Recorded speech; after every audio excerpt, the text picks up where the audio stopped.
لکه سورہ یاسین عام مسلمانانو تبیادی.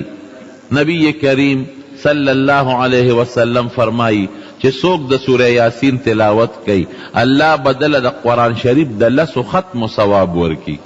لس ځله چې قرآن شریف ختم کړي دا برکت دی. او چې څوک سحر وختي د سورہ یاسین تلاوت کوي نو پروردگار به د دروازې حاجتونه پوره کی. مونږ وایو کنه هلکه سی بجت مې دی، یو توایو دعا را لوکا، بل توایو دعا را لوکا، دا هم ښه خبره ده. د یو نیک انسان نه دعا غوښتل دا ښه شی دی، او د بل مسلمان نه دعا غوښتل دا ښه خبره ده. او د یو غایب مسلمان دعا د غایب د پاره پروردگار قبلی هم.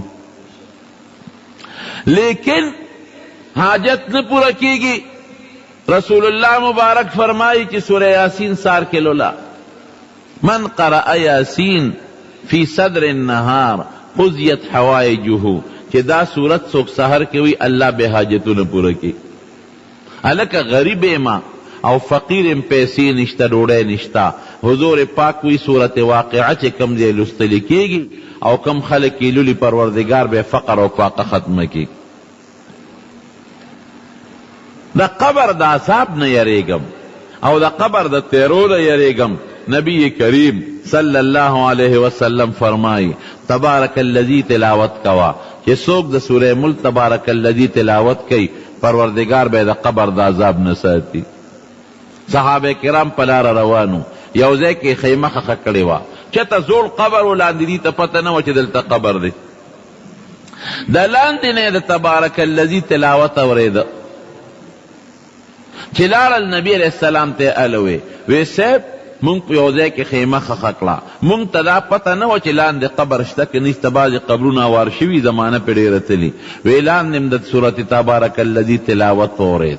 دزمک دا لان دے حضور پاک فرمائی ہی المانعات ہی المنجیہ وی دا صورت تبارک اللذی دا چی چالستو ممکن دا دی انسان پا جن کے ردی تلاوت زیاد کری دا تبارک اللذی اللہ انسان لا دا سے خیر پہ ورکی چی دا عذاب دا قبر نے بچ گئی. عذاب قبر منے کئی او دا عذاب دا قبر نے پہ اللہ انسان لنجات ورکی. سمرلوی برکت شپکی دا سی یو صورت ندے دیر صورتو ندی. الکا ما تا قرآن یاد نرے سورہ اخلاص قل ہو اللہ احد خطولو تا یاد دکن منس کے ٹول لولو. حضور پاک فرمائی کہ سوک درے کرتا اولولی اللہ با دا قرآن شریف دا پورا ختم ثواب ورکی او چی سوک لس کرتا اولولی پروردگار بولا پا جنت کی او بلڈنگ یو محل جوڑ کی. او کہ یو سڑی حضرت عمر فاروق نبی علیہ السلام تاوئی ویدہ اللہ رسول اس خبدان لڈیر محلون جوڑ کو لکہ پلس کرتا محل جوڑی گی دیر با جوڑ کو. نبی علیہ السلام مبارک او فرمائل عمرہ تا دمرا دیر نشویلی لکا سمرا چا خدای سر بلڈنگون و محلو نشتا.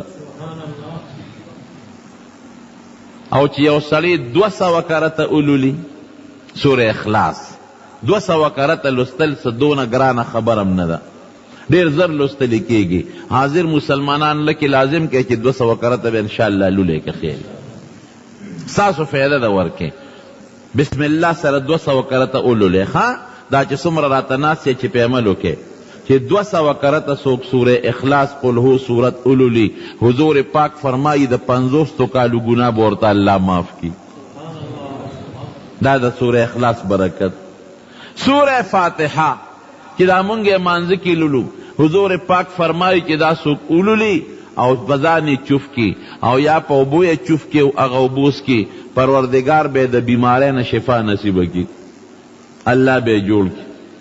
آیت الکرسی کہ دا شپی او انسان لولی دا آیت الکرسی دیر فضیلتو ندی. یو فضیلت اداد چی پروردگار با دی دا شیطانانو او دا پیریانو دا ضرر نمافوس کی.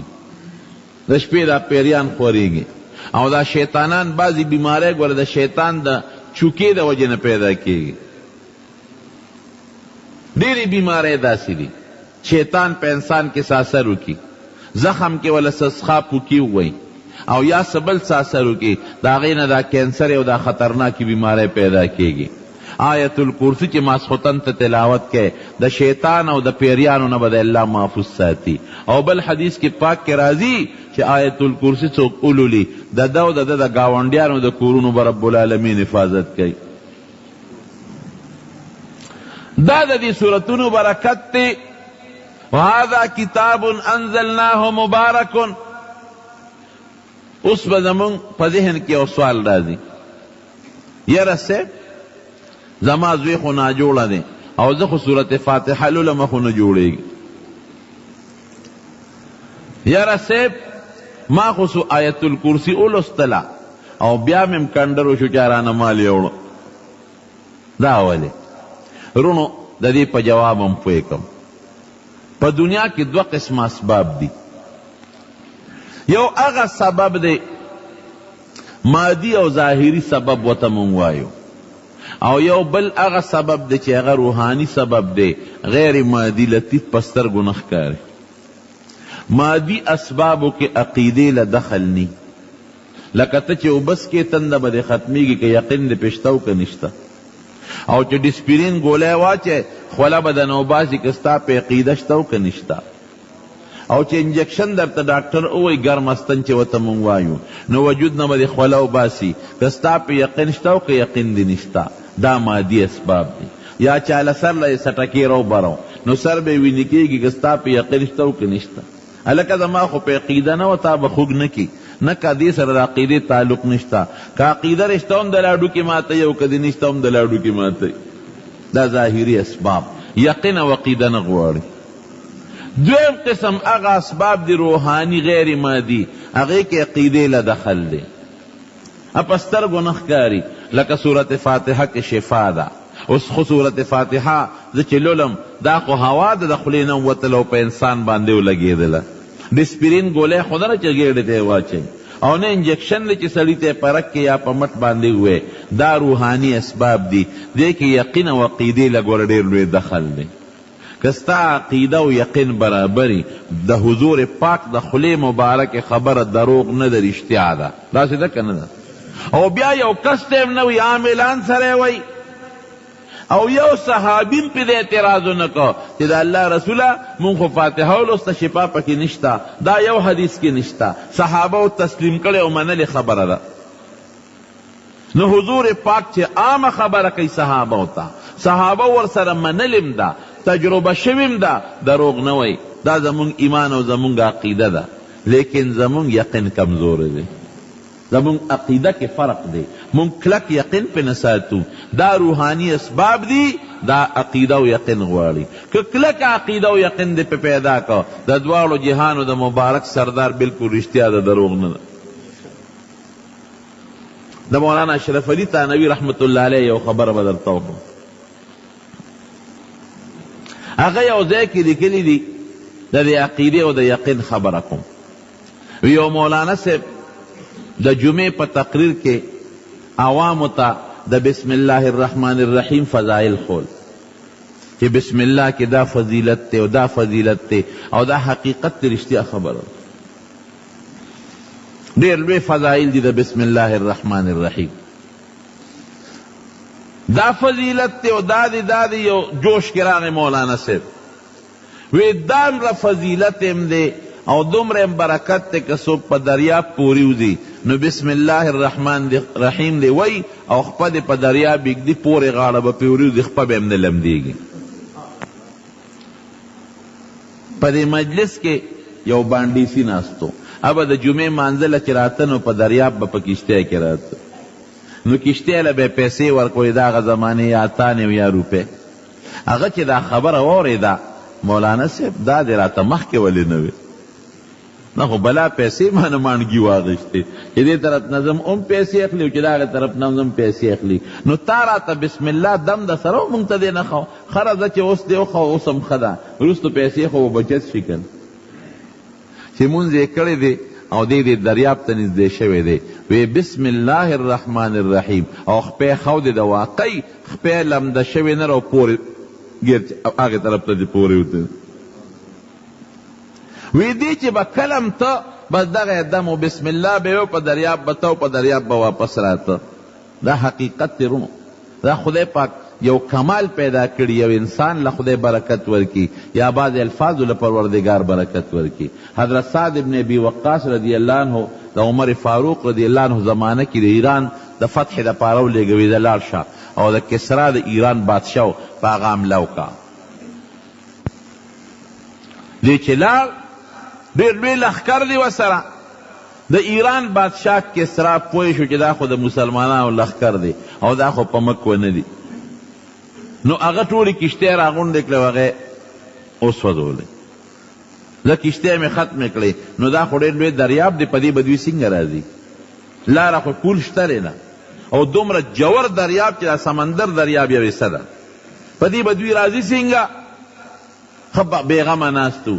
حضرت سعد ابن ابي وقاص رضی الله عنه چې څنګه راغی پاسونه دي ورسره، چا سره اوښان دي او د دریاب په غاړه ودرېدل. کشتۍ نشته، نه دوی سره خپل انتظام شته، نه پول شته. ملګري ورته وایي څه به کوو؟ یو کشتۍ خو هم نه ده چې مونږ یې جوړه کړو ورپورې وځو، په یوه کې چې ورپورې وځو خو مونږ بالته دڼیا کړي، دا به څه کوو؟ هغه وایي داسې کار دی چې مونږ د چا په حکم روان یو؟ د عمر فاروق امیر المؤمنین رضی الله عنه په حکم. دا چا خلیفه دی؟ د محمد رسول الله صلی الله علیه وسلم. او هغه د چا په حکم؟ د الله په حکم. داسې کوو راځئ په دریاب زه دنه مخکې کېږم او تاسو راپسې شئ. دا مې امید او یقین دی چې خدای به زمونږ حفاظت وکړي. اتې مخکې شو وی ای دریابه مونږ ستا د پیغمبر د خلیفه په حکم روان یو او ته د پیغمبر د رب په حکم روان یو چلیږي. مونږ ستا د پیغمبر د خلیفه د حکم تابع یو، ته د هغه د رب تابع یې. مونږ جهاد کوو پې ورلو چې اصل پونده ورکړه. دا ګورې یوه خبره نه ده، تاریخي قصه ده، دا مضبوطه خبره ده. د حضرت سعد ابن ابي وقاص رضی الله عنه ټول لښکر سره د اسونو اوښانو په دریاب پورې وتل او د اس سوم هم په اوبو کې لون نه شو، او کسرا بادشاه له مضبوط شکست ورکړ. او د هغه د لاس چې کوم خاص سامانو، د هغه تاج او د هغه بنګړي، هغه حضرت عمر فاروق له مدینې شریفې ته ولېږل. یو اوږده تاریخي واقعه ده. سراقه ابن مالک چې کله په نبی علیہ السلام باندې د هجرت په موقع باندې حمله کوله، او د هغه اس په دا ځمکه کې درې ځله خپې ننوتې، نو حضور پاک مبارک اخیره کې امان ورکړ او ورته وی سراقه وی زه ستا په لاس کې د کسرا بادشاه بنګړي وینم او ستا په سر د کسرا بادشاه تاج وینم. سراقه هغه وخت سره وی مړه کې مې وی چې دې وخت کې ستاسو په خپل وطن کې ځای نشته، دا د مکه پرېږدی او مدینې ته ځای، بل وطن ته ځای، او دعوې دومره غټې کوي. لیکن پروردگار هغسې کوي. عمر فاروق رضی الله عنه سعد ابن ابي وقاص ته وایي چې د کسرا مخصوص سامان دی، دا او ماله مدینې شریفې ته راولېږي. او په دې جهاد کې سراقه ابن مالک الله بیا مسلمان کړی او سره وی دې به هم راولېږي. د حضور پاک یو ارمان و هغه پوره کوم. سراقه هم راولېږه، هغه مخصوص سامان هم راولېږه چې کله اوس پر د ټول سامان پکې و بنګړي پکې نو، استاد یې واپس کوي ورشه ساعت ته وایي چې بنګړي پکې نشته. حضرت عمر ته چاوی تا ته څه پته لګي د هغه د بنګړو؟ وی حضور پاک فرمایلي د هجرت په موقع د سراقه ته څه وی درته؟ وی ما ته وی چې ستا په سر د کسرا تاج وینم او ستا په لاسو کې د هغه بنګړي وینم. نو معلومیږي دا چې د هغه تاج او د هغه بنګړي دلته به اغوستلی کېږي، بنګړي نشته. استاد یې ولېږه چې هغه سامان ولټو، د هغه بنګړي پکې پیدا شو. بخوانو بادشاهانو بنګړي واچول د سرو زرو یې راوړل، او په مدینه شریفه کې یو ډېر لویه جلسه وکړه او صحابه کرام د ګوټ ګوټ نه راغونډ کړل. وی د نبی علیہ السلام د هجرت د موقع ارمان نن پوره کوم. هغې فرمایلي سراقه ته چې ستا په سر د کسرا تاج او لاس کې د هغه بنګړي وینم. هغه ته تاج پوشي وکړه، هغه تاج یې ورته په سر کړ. او بنګړي د سرو زرو سړي له منه دي، حرام دي، خو صرف د حضور پاک د خولې وینا د لږ ساعت دپاره در تاچوم. دا تاج د مبارک او دا بنګړي د ستا مبارک، د هغې یو پیشنګویو د حضور پاک. خو خبره مې دې پورې کوله چې هغه اس سومم لون نه شو، د ټولو اسونو بل طرف ته پورې وتل. دا شوي دي. امام شافعي رحمت الله علیه د مامون الرشید زمانه کې یو لویه مسله و د قرآن شریف متعلق او ډېر لویو امامانو له سزاګانې ورکړي دي. امام شافعي صاحب ته وی موږ سره مناظره او بحث وکړه، ډېر زیات هوښیار و. هغه لاړ او د دریاب د پاسه وی زما مناظره به د دریاب د پاسه کیږي، زه هم په دریاب جانماز غړم کینم به پې، او ترې د خپل معتزلي ملا م راولې چې ما سره په دریاب کیني، هلته به خبرې کوو. هغې نه خو هغې یارېدل، وی دا چېرته کیږي. زما رونو هغه حضرت بانډیسي به ته او بسم الله به وې او په دریاب به پورې وته، او بسم الله به په دریاب به را پورې وته. خوشحاله مولانا صاحب خره ډېره موده پسې راته دم وخوړ، خو بیا هم ښه ده، د ډېرو پیسو نه بچ شوم. مولانا اشرف علي صاحب لیکي یو ځل یې د مولانا صاحب د دعوت وکړ، مولوي صاحب ما سره به ځې ډوډۍ به راسره خورې. ډېره ښه خبره چې ورسره روان شو، دریاب له ورسېدل، نه مولانا صاحب ودرېده، چا چې ورته را دم په جومه کې خوړلی. بانډیسي ورته وي مولوي صاحب راځه که نه، وی کوم خوا؟ په دریاب پورې وځو که نه، نو صبر وکړه چې کشتی خو راشي که نه. نه مولوي صاحب تا چې ما ته هغه دم خولی و، زه خو هغه بسم الله ویم او دې طرف نه پورې وځم او د هغې طرف نه پورې وځم، دا دم تا راته خولی دی او خپه مې هم نه لمدېږي. مولانا صاحب ورته مونږ غر کې که زمونږ په سر دی چې د پیسې اخیستې دي، ما ته دې لوبه جوړه کړې ده. نه نه دا دم خو راته تا خولی دی. نه نه یاره دا خو آصف مونږه ویلی دی. نه نه ته راځه زه مخکې کېږم. ښه ده ته مخکې شه چې بانډیسي بسم الله وي او مولانا صاحب یې د لاس نه نیولی دی، اپې نیغ روان دی. دیم پوه شو چې وایي واقعي کمال خو پکې شته. بانډیسي مخکې دی، ملا صاحب یې د لاس نه نیولی دی، هغه نیغ روان دی، د خپې روړ وړه چې پې په پورې ایسته ځان سره. دم خولی چا دی چې چا خولی دی د هغه یقین او عقیده برابره نه ده، اپې نشي تللی. چا چې اورېدلی دی اگر که بانډیسي دی د هغه یقین او عقیده پې برابره ده، هغه پې د پاسه نیغ پورې وځي. زمونږ په دې علاقه کې یو سړی و، اوس مړ دی خدای دې وبخي، هغه سره یو اجازه وه. دا زما چې شمدید خبره ده، د دې جومات خبره ده، هغه سره یو اجازه وه، او هغه اجازه داسې وه چې هغه به زمونږ باباجي له راته، د هغه د دې کونډو بیماري وه، نو هغه له به یې هغه خپې دمولې، نو هغه به لور سور که. اوس مړ دی، د دې حاجي صاحب دی، د دې حاجي آباد د دې حاجي صاحب دی په مریدیه کې، سید احمد شاه نوم یې په مردو کې. هغه به دا چلو که چې لور به یې سور که، او داسې به یې سور که چې دا رنګ به بلکل بدل شو. بیا به هغه لور راواغېشت او په دا ژبه به یې داسې ومږه، په خدای یقین کو زمونږ مخکې، او دې ژبې به یې داسې لوخړې ووالې، یو سرخ به یې وکړ. بیا به یې هغه لور راواغېشت، په دې پونده به یې مږه او دې پوندې به یې لوګي کول. هغه پونده به یې راواغېشته او زمونږ د باباجي په دې پونډۍ به یې کېښوده، او هغه به ورته ملاستو. ما باباجي ته ویم تا په دې کونډۍ چې دا خپه کېدي نو څه تکلیف شته؟ وی دومره زور راکوي لکه چې زما په دې وجود کې دا اور را دننه کړي. او یو ورځ پس بیا د هغه کونډۍ نه بیا هغه اوبه روانې شوې.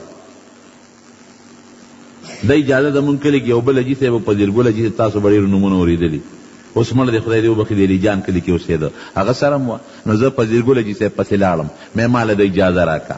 وی ډېره ښه څه کلمات یې راته وښول، وي دا د جمعې په شپه 1500 کرته ووایه. ومې وی چې بیا لاړم، چاړې راواغېسته او په اور کې کېښوده او خیمه دې داره سره کړه. ما ته دا په ژبه راکاږه، دغه یوه ژبه ده، که دې نه دې خلاص کړو بیا به څه کوو. خلک خو په لور خدمت کوي، په چارې کوي، په سسکوره کوي، زمونږ همدغه یو ژبه ده. اوس دې هم خلاصې. ما ته وی نه مې پوندې پورې راکاږم. ما ته وګورې که پوندې دې یوړه سوځی دی، لاول به په ژبه راکاږې. چاړې راواغېسته سره وه، او چې د ژبې پورې به یې ویله کش ورکړه، نو زه به یو ګز وروسته شوم، داسې لوخړې به یې وکړې. وی شا به دا ما راښکه او دا ټکي ووایه او په ژبه راکاږه. ما وی قلار کښېنه، نه په قرآن کې شته چې په ژبه چړې راکاږه، او نه په حدیثو کې شته.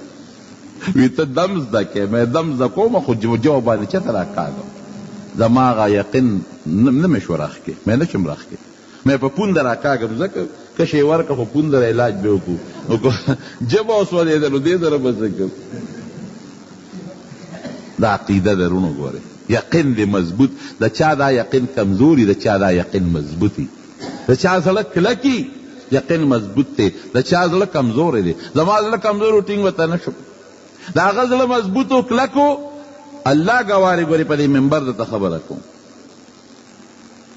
سورت فاتحه حضور پاک مبارک فرمائی پدے کی شفا دا، حضور پاک دروغ نہ ہوئی، تا زمون ایمان او زمون یقین دی. یو صحابی دی نبی علیہ السلام مبارک، دا نبی علیہ السلام نے صلاۃ حاجت وورید چې 2 رکعاته نفل څوک کہ اللہ بے حاجت پورا کړي. کور تراغه بی بی ته وی ډوډۍ راوړه، بی بی ورته وی ډوډۍ خو نشته، تا سره وړي. لاړ او د حضور پاک د وینا مطابق په جمعات کې 2 رکعاته صلاۃ حاجت وکړه. کور تراغی بی بی ته وی سشتا او تا سره لیږلي دي، تشتور کور تراشه او سشتا څه دي؟ بیا لاړ، بیا 2 رکعاته صلاۃ حاجت وکړل. خدایا ستا د ښکلي پیغمبر نه مې اورېدلی دي، زم ناریم او زما ښځه او بچیم نار دي، او ماله به روزي راکې. چې کور ته راغې ښځې څه شته که نشته؟ ښځه ورته وي او تار سره وړي دي، وګوره څه دې راوړي. ښځې څه شته؟ وایي سړیه ناشنا قصه شروع ده. هغه څنګه؟ راشه وګوره میچن تاویږي او اوړه ترې رابیږي، او چې د کور څونه لوښي مې ته ډک کړل. کور کې بل لوښي نشته چې د اوړو نه ډک کم. او بله قصه ده، اور بلیږي په تنور کې، ډوډۍ پکې پورې کېږي، مو رانړېږي، ټول کور مې د ډوډو ډک شو. دا د هغه 2 رکعاتو صلات حاجت برکت، د هغه یقین جوړو چې دې کې دا کمال شته. چې راغی میچنې پله ورغې ورېږه وګورمه چې د غنمو دا لار ورته د کم ځای نه را روانه ده. دا سرو زرو د چرګې هغه د هګۍ قصه ده که نه، چرګې لاړه کړه هر څه ختم شو. زه ګورم چې دا دانې د کمې را روانې دي، خو چې پله یې ګوتې یوړه جلان میچن ودرېده. لاړ حضور پاک مبارک لا نبی علیہ السلام ته قصه وکړه، صاحب دا چلو.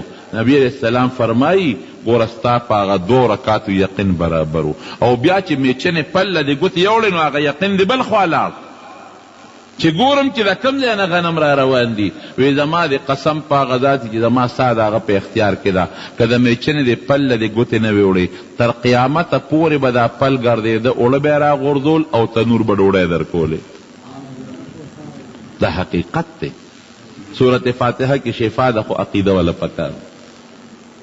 درته خپل چې شمدید خبره کوم، پروس کال زه حج له تللی ومنو، یو ملګری مونږ سره، پروس کال نه بل کالنۍ خبره ده، هغه بیمار و، تبی و،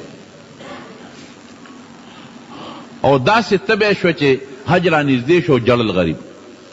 او مونږ سره په ګروپ کې 3 ډاکټران، 3 واړو ولا مختلف سپیشلیست ډاکټران، داسې علاجونه ولا وکړل چې ستنې انجکشنې ولا وا، دارو ورکوه او سړي ته به نه کبیږي، زیاتیږي. او ما ته یې وی مولوي صاحب زه جومبرمه، او د مرګ نه علاوه دا چې حج رانه پاتې کېږي. داسې د ګوتې په شان غریب راوخت، د مردان.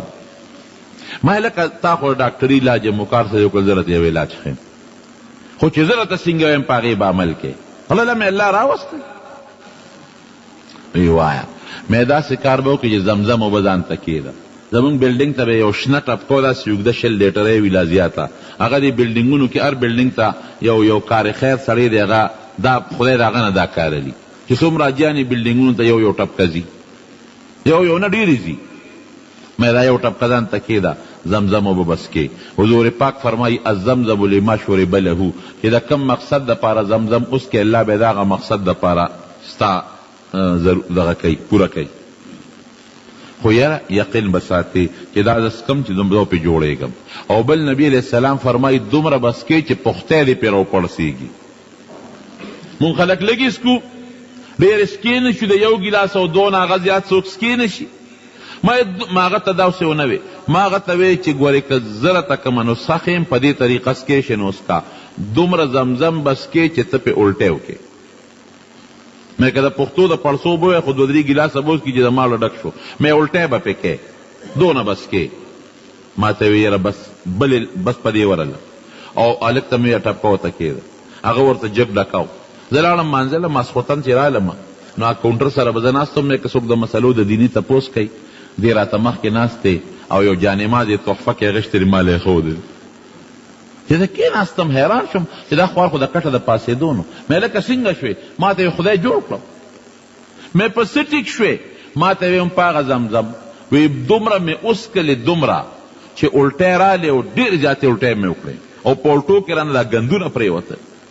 دوباره مې بیا وسکلي وي تا یو ځل ویلې وي ما دوباره وسکلي بیا مې الټی کړې او په درېیم ځل مې بیا وسکلي دونه مې وسکلي چې بیا الټی رانلې وي حقه چې پاسېدل یم دا دي وي حرم کې به د ماسخوتن مونځ مو کوراله دا سړی م درته ښولی شو او بله حواله در کوم زما یو دوست ډاکټر بخبیلند مردان تپوس ته وکړې هغه ماته ما په مولانا صاحب یو بل تجربه وکړه په زمزم یو سړی سلسل البول و متیازې چې ته زیاتې ځي باندې سړي متیازې نه ټینګېږي متیازې بیږي نو اوس متیازو والا له خو چې اوبه ورکوې خو نورې زیاتېږي که علاج بضد شو متیازو والا له ته اوبه ورکوې نورې زیاتېږي ما چې زمزم وسکه او ایستا هغه طریقه مې ورته وښوله چې وروره دونه بس کوي چې الټی پې وکړې ما ته یې ورشه وګوره هغه بیګې د متیازو غورځولې دی نیغ روان دی حضور پاک او الله دا زمونږ یقین دی زه به م دروغ وویم ته به م ووایې بل سړی به مو دروغ لویه ګناه ده خو دا زمونږ ایمان دی د عقیدې خبره ده اسې خبره نه ده چا صفت نه کوو د عقیدې خبره ده چې خدای او د خدای رسول دروغ نه وایي نو حضور پاک فرمائی چې سوره یاسین سارلو الله به حاجت پوره کوي حضور پاک فرمائی سورت فاتحه په دې کې شفا ده سورت واقعه دا چې یو سړی لولي الله به فقر او فاقه لرکوي او تبارک الذی چې یو سړی لولي د قبر د عذاب نه به الله خلاصوي دارنګې ډېر صورتونه دي او د هغې ډېر فضیلتونه دي نو د قرآن شریف په وینا کې په خدای قسم ډېر لوی برکت او ډېر لوی خیر دی مزه پکې څومره ده خوند یې څومره دی قاري صاحب چې اوس تلاوت کو سیف الله قاري صاحب څومره خوند یې کو او قاری عبدالباسط صاحب کیسٹ چې تو لګې څومره خوند کوي یو خشته قاری او حضور پاک مبارک چې به د قرآن شریف تلاوت کو الله اکبر چې د مکې کافر به ورته ودرېدل او غوږ به ورته ایښوده نو دې کې به خوند او لذت وکړه الله دې مونږ او تاسو جنت ته بوتلی کړي احادیثو کې مرادي او قرآن شریف کې مرادي جنتی لبا اللہ پا جنت کے ہر سور کی چرا دڑ کی تیری گی وَلَهُمْ فِيهَا مَا تَشْتَهِي أَنفُسُهُمْ وَلَكُمْ فِيهَا مَا تَشْتَهِي أَنفُسُكُمْ وَلَكُمْ فِيهَا مَا تَدَّعُونَ دا سلے اڑو چرے سغواڑی غب اللہ نرکے دا ہر جنتی پا کور کے بسلور ولی بیگی یو بدا شاتو بی یو بدا سوچا پیو بی او یو بدا خالص و علو بو بی او یو بدا شراب وی خو د خوند دپاره بالته شراب سکي خلک د دنیا په شرابو کې سردردیم شته او نشم پکې شته چې څوک یې اوس کې غل متیازې ته بیږي د جنت په شرابو کې به صرف خوند بی لذت بی پکې سرخوږي قرآن شریف کې الله وایي او سرخوږي به هم پکې نه وي او بېهوشي به هم پکې نه نشه به پکې نه د حضور پاک مبارک نے او صحابي تپوس کوي وی صاحب په وله کې خو دننه خټئ او کانی پکی وی په والا کې خوندم کوي چې په دې کانو کې اوبه رواني شرړار کوي د جنت په دې والو کې شته وی او هغې کې به کاڼي وي خو هغه به زمرود او یاقوت او مرجاني او په دغه والا کې چې کومه خټئ هغه به مشک او عنبري یو صحابي تپوس کوي وی صاحب په جنت کې دوړه شته وی او خو د جنت دوړه به زعفراني الوزي خوشبویي به کوي یو بل صحابي تپوس کوي وی صاحب په جنت کې کر کروندشته غنم به پکې څوک کري جوار هر قسمه تپوسونه صحابه کوي وی او یو سړی به د الله نه غنم وغواړي چې خدای اړه مې شوی دی زمیدار بابا بی غنم کرم الله به تخم ورکړي ځمکه به ورته وښیي دی به تخم وکري وی هغه تخم به د رب په سترګه کې زرغونم شي لوبم شي او هغه به دانیم شي او لکه د غرونو په شان غنم به تې ودرېږي الله به ورته وایي چې والا بني آدمه کمبخته پیسم نه مړېږي تیاره ډوډۍ درته میلاویږي او تیار خواکونو بیا هم غنم غواړئ کټ کې به ناست دی چې کومې میوې ترې زړو شي او میوه به څانګه راښکته شي او دې خولې له به دې راورسي نه پې دوړه شته خاوره نه پکې څښا ځای شته چې د چاته دی د دوکاندار نه دی اخیستې نیمه به غورځئ او نیمه به خورئ دا پکې نشته او نه پکې دننه هډوکې شته چې ورېږه هډوکې مې چې ته په مری کې وننښلي او نه پکې دا شته چې دا میوه او دا به له خېټه خرابه کړي او له دې نه مې پرهیز دی او بلډ پریشر مې دی او د زړه بیماري مې دی او شوګر مې دی دا قصې دلته نشته ټول به په روغ صحت یې الله دې بوتلی کړي د چا به بیماري نه د چا به پرهیز نه نه پکې لوږه شته او نه تنده شته، نو خلک به دا خوراک سله خوري، دا به د خوند دپاره خوري. لکه سړی په ډوډۍ موړ چې د هغې نه پس هم میوه خوري، او په تندې مړی تندې نی او بیا هم د خوند دپاره شربت څکي. د جنت خوراکونه اوبه چې خلک استعمالوي د لذت او د خوند دپاره به د موړوالي دپاره نه هلته نه سړی اوږې کېږي او نه تږي کېږي. او چې سړی ډېره موړ شي یو اګرمې به وکړي بیا به ضرورت محسوس کړي. او د دې وجود نه چې دلته خوله وځي څښا بینتې دي، په جنت کې چې د نه په وجود نه خوله وځي هغه به خوشبویي کوي. بیبیانې به خدای دې جنتیانو له ورکړي، کم از کم 2 یا بیبیانې، او دا خپلې ښځې به سردارانې وي. د دنیا دا ښځه به ستا د جنت د حورو سرداری. ما په ترجمه کې دا وی، یو سړي راته وی صاحب د دې بلاګانو نه به هلته هم نه خلاصېږو، دا به راسره هلته مي. مې دا به هلته بلاګانې نه وي، دا به هلته نیکانې او صالحات به دا به پاکې وي. ته عبادت کې ته جنت ته ځې، ولې دوی به دوزخ ته ځي؟ څه دوی به هم جنت ته ځي که نه؟ ښځې به در سره دا به د هغه حورو سردارانې به، او دا به خشته ښځې مزېدارې به شي. عربا اترابا، ستا هم زلف وی هم زلف، او هره ښځه به د هر وخت پیغلی نوې واده شوې. او حدیث پاک کې راځي وی دومره خشته و خوبصورته به چې د وجود دننه نلې به د بار نه ښکارېږي، او کم سرپیچک او لوپټه چې په سري د هغې قیمت به دنیا او چې دنیا کې سړي د هغې نه به بهتري، او کمه خوشبویي چې پورې کوي د یو نوک برابر خوشبویي په دې نوک چې څومره راځي، که دا دنیا ته راله د خوشبویۍ نه به څوک ژوند تېر نه کړي. او که یو جنتي ښځې دنیا ته خپل مخ راښکاره که د انور او د سپومۍ رڼا به ورته بیا نه ښکاري. دا د جنت خوشحالی بی. جامې به راته څنګه میلاویږي؟ د انارو په شان بوټې بی، انار به ترې روشوکې، څه به د خوراک دپاره سره جامو دپاره چې ټس ورکې په منځ یې نیم کې دننه به د ریخمو جوړه ترې روځي، او ستا په وجود فټ جوړه شوې، دا نه چې لستوڼی اوږد دی او ګریوان یې تنګ دی او ارت دی او پرتوګ خو یې راله بل شان جوړ کړی دی. د ټولو جنتیانو یو شان وجود، یو شان قد، یو شان جامې اعلی مزیدارې د ریخمو خشته. خدای دې زمونږ او ستاسو نصیب کړي. څه چې دې له غواړي، لنډه خبره دا چې څه دې له غواړي هغه میلاویږي. نسوار به پکې وي که نه؟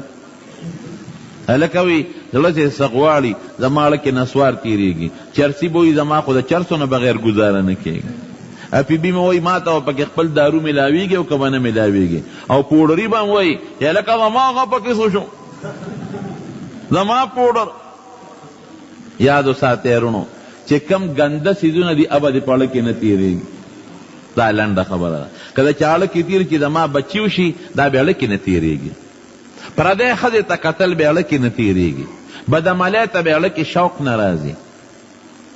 پوډرو ته پوډریان به ورځي، خو وروسته داسې زر به هم نه ځي چې مسلمان مړي چې هلته یو ډبی نو هله به ځي. او دا نسوار هلته نسوار مسوار پکې نشته، او نه پکې سګرټ شته. څښا څیزونه په جنت کې نشته، او نه به څښا څیزونو ته د چا په اړه کې شوق راځي. دا یاد ساته. خدای دې د دې نشو نه هم تاسو وساتي. دا ګنده څیزونه دي، نسوار او سګرټ او پوډر او چرسونه، دې نه هم خدای ساته. زمونږ په کلي کې یو پوډري و، اوس مړ دی. راغې پلار ته کېناسته. دا ګوره رښتیا خبره ده، څه لطیفه نه ده.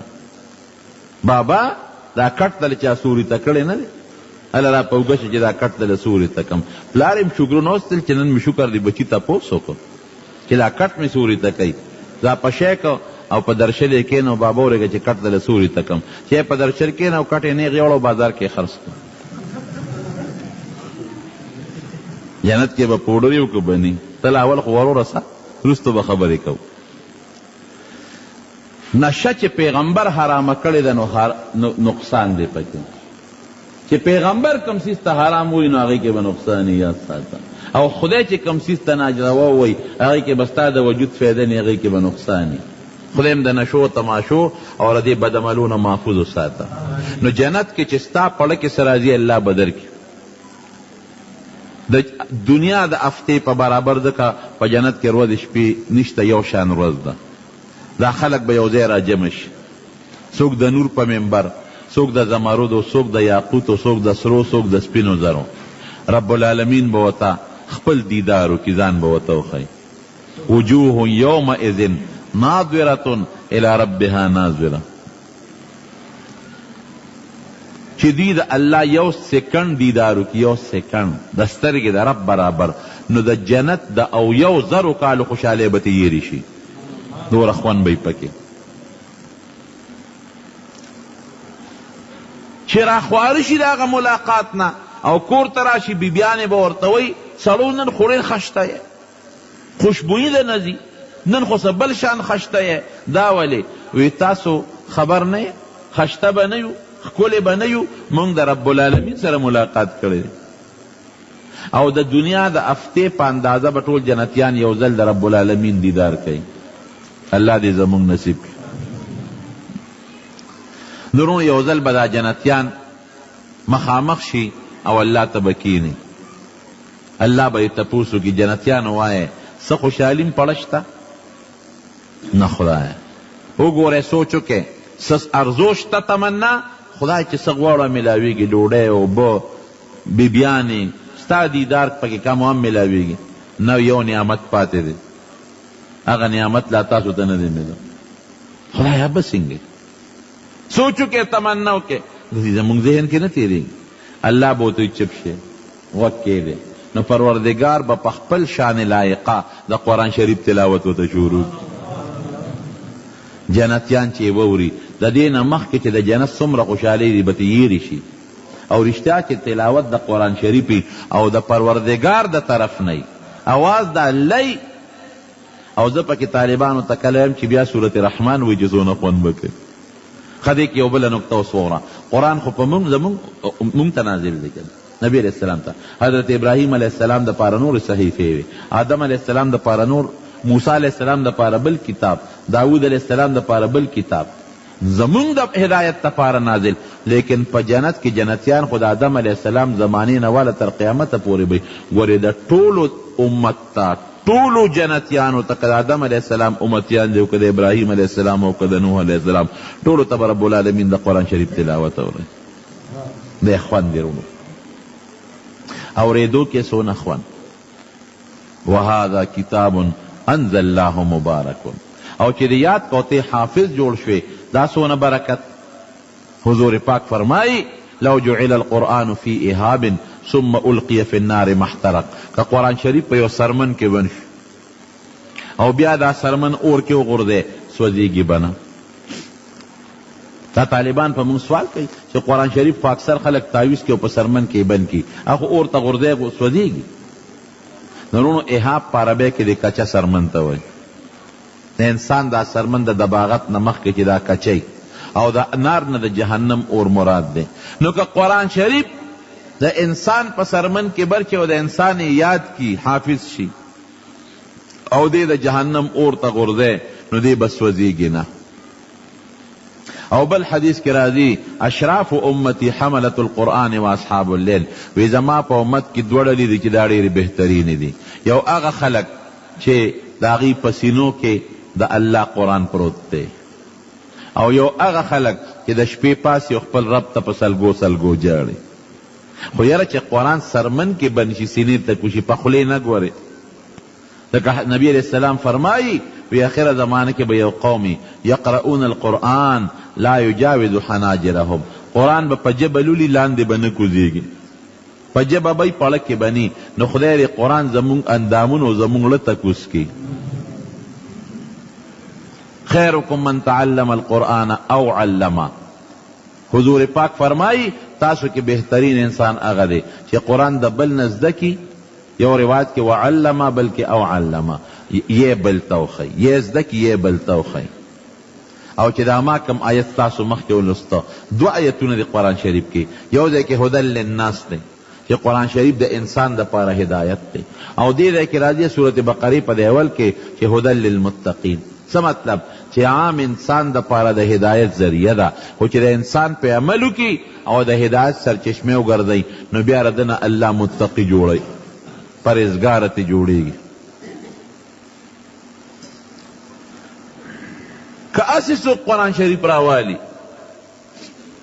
او دې خپلې سینې پورې پیوست کی قسم دې دام د ثواب ذریعه ده، په دې الله ثواب ورکوي. ډېرې کشتۍ خدای پاک د قرآن شریف د برکت نه د غر کېدو نه بچ کړي دي. او په اخباراتو کې اکثر راځي اکسیډنټ وشو او یو سړی چې هغه سره قرآن شریف په خدای بچ کړ، بار بار راځي.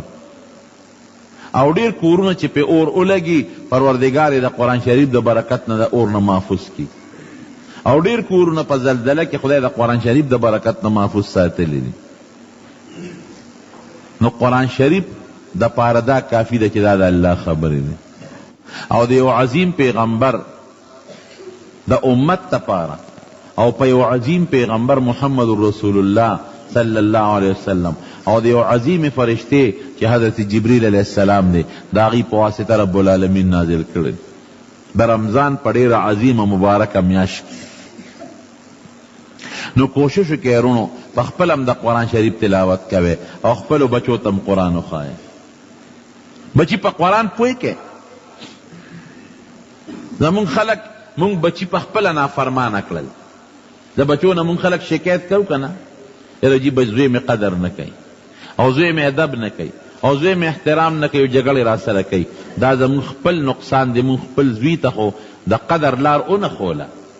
مونږ ورته قرآن ونه خو، مونږ مدرسې ته به ونه ته، مونږ ملا صاحب سره کېننه و چې ورته ښه اخلاق وښیي. کم بچی چې د قرآن زده که، یاد یې که، یا عالم جوړ شو، قسم د آخرت کې هم ستا فایده ده او په دنیا کې هم ستا دپاره ډېره لویه فایده ده. دا یاد ساته. مونږ بچی ته غټه بسته په شا کړو، د انګریز لباس ورته واچو، شا به بچی ګورې خر چې د خره کم یې غوږ یې د پرې کولو دی. هغه تربور ترې وګوره څونه پیسه ګټي، تکړه شه ګوره چې ته د هغه نه زیاته وګټې. دا چله مو ته خولی. اب بیا نه حرام ګورې او نه حلال ګورې، په یو طریقه پیسه پیدا کوي. دین هم ورته ونه خو. د حضرت عمر فاروق رضی الله عنه زمانه کې یو سړی راغی، حضرت عمر ته شکایت وکړ، وی زوی وواله مو ګوره سر نه بیوینې بیږي. زوی ولې ووالې؟ وی صاحب کوته کې راله سر لره وبرو، ورشه وی زوی حاضر کې. چې زوی یې راوسته مخامخ ودرېد، خپې د خپې د خټو د خاورو ډکې دي، ټکې تورې او لاس کې ورسره غټ کوتک دی، لکه دا د میخو والا چې غټ کوتک ګرځوي ګجران. او څښا په بد شکل، سرتور سر او ګنده شکل. وی دا دې زوی دی؟ وی ته دې خوا راشه هلکه، ستا څه نوم دی؟ وی زما جعل. جعل په عربۍ کې ګونګټ ته وایي. ګونګټ دا یو بورۍ کې نه په ګلونو ګرځي، یو ګونګوټي هغه د دې سوټي نه فوټبال جوړ کړی په دې سپېمه ډغه راورکوي. وی دا نوم دله چې ایښی دی؟ وی دا مې دې پلار ایښودی دی. هلکه تا په عقل کې چې ته خشته نوم نه راته چې د ګونګټ نوم دې ولی ایښود جوړ؟ د پیغمبر نوم تا ته نو معلوم، چې د صحابو نوم درته نو معلوم، د حضور پاک نوم به دې ولی ایښی؟ کمبخته جوړ ګونګټ نوم دې ولی ایښی دی؟ وی ښه دا پلار دې وولې؟ وی صاحب زه خو چې څنګه لوی شوی یم او پخه به د پیم، نو دې پلار راله ګډې چیلی او دا غټ خره را کړي چې دا په ځنګل کې سره وه او خان.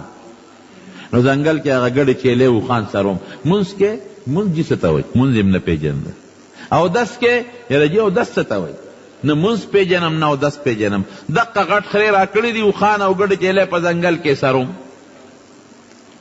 نو دې پلار راته چل خولی دی چې دا دوه خره کله په جګړه شي، او واقعي د خرو جنگ ما لیدی دی.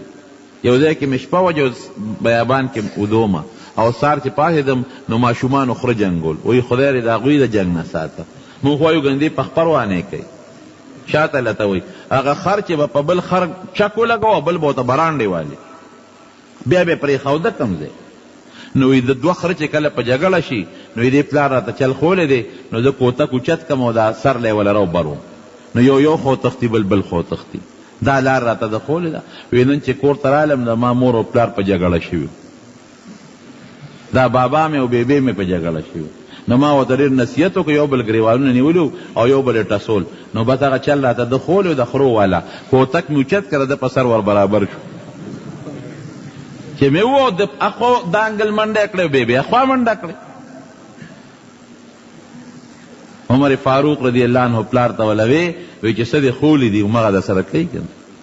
تا دې راوستې د جومات ته اودس دې ورته خولی، د مونځ په چل دې پوه کړی، دی به دې روستې مونږ به ورته د حضور پاک حدیث خولو چې مور څه ته وایي پلار څه ته وایي د پلار څه حق دی د مور څه حق دی د ګاونډي څه حق دی پردي مال سره به څه کوې خپل سره به څه کوې دی نه دی خبر دا روانې ټول ستا دی دا حقیقت دی رونو زمونږ په کلي کې یو سړی مور یې راغله بوډۍ سپین سرې لاسونه یې تړلي وو لاسونه او په دې مخ باندې هم د وینو داغونه او جړل یې ما ته وي زوی ووالم